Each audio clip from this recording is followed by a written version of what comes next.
Rich will make temples for Shiva, written by Basava. Basava was a 12th century Kannada poet, philosopher, and social reformer, and his poems are popularly known as Vajanas, Vajana Sahitya in Kannada literature.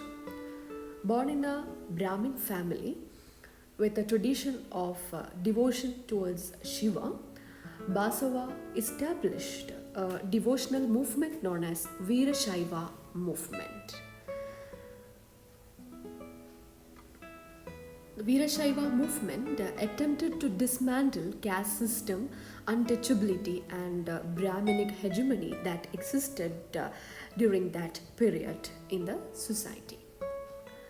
Basava urged people to treat all alike, bereft of caste, religion, or gender discrimination. In order to ensure equality of all men, he in fact relinquished his sacred thread, which was a symbol of superiority. Basava composed verses educating men, creating awareness among them about the concepts of humanity, equality, and dignity. Believing that common man could be emancipated only when he is capable of interpreting scriptures and text without the help of learned erudite Brahmins, he composed his poems, his verses, the Vajanas, in the parlance of common man, the vernacular Kannada language. He encouraged the use of a vernacular Kannada language.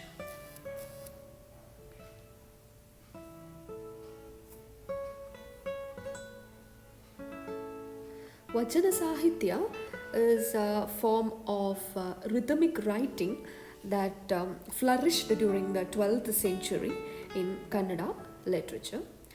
The Vajanas are brief paragraphs which end with one or the other local names used to invoke and worship Lord Shiva. In style, they are epigrammatical, pithy, and allusive. They dwell on the vanity of riches,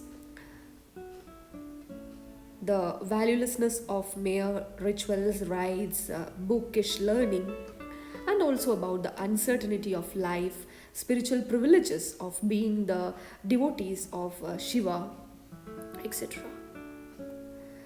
The Vajanas persuade men to give up the desire for worldly, material wealth and possession, ease, comfort, and also to live lives of sobriety and detachment from the material world, and to turn to God, or here Shiva, for refuge.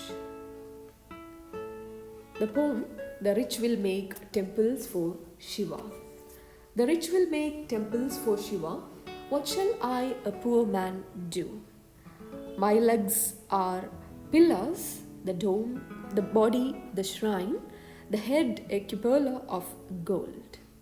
Listen, O Lord of the meeting rivers. Things standing shall fall, but the moving ever shall stay. Through this Vajana, Basavana expresses the idea of the permanence of spiritual entities and the transience of material things. To show his devotion, he offers his body and soul to his Lord, as he cannot build a temple like the rich people. He is a poor man, he cannot build temples for Shiva, and he has no access to the temples built by the rich man, the capable, affluent rich man. So the only way out is to make or to convert, to transform your body into a temple. So he believes that temples are not necessary to express one's devotion. Instead, man should convert one's body into temple.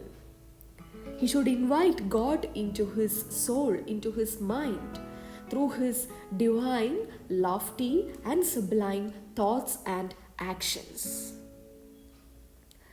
Thus, he converts his legs to be the pillars of the building or the edifice, the structure, the physical structure that is the temple, his head, the dome, and his body, the shrine. By dedicating his body and soul to God, he assures the permanence of his devotion. For he believes that the soul is eternal even when the body undergoes decay.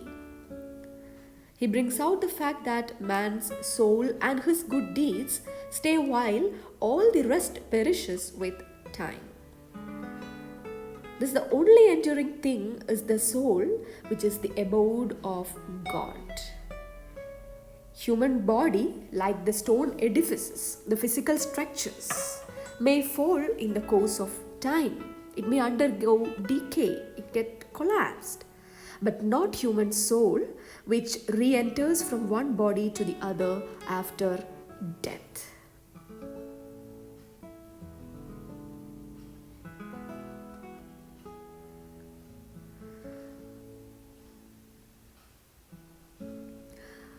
Basava was a champion of a kind of devotional worship that rejected temple worship and rituals led by high Brahmins, elite Brahmins, and in its place he advocated a personalized direct worship of God, that is here Shiva, through practices such as individually worn icons, symbols like small Rudraksha or Shivlinga. So he believed that this approach brought God's presence to everyone at all time alike, without any discrimination based on gender, class, or caste. His philosophy revolves around treating one's own body and soul as a temple. He says instead of making temples, one should be or become the temple.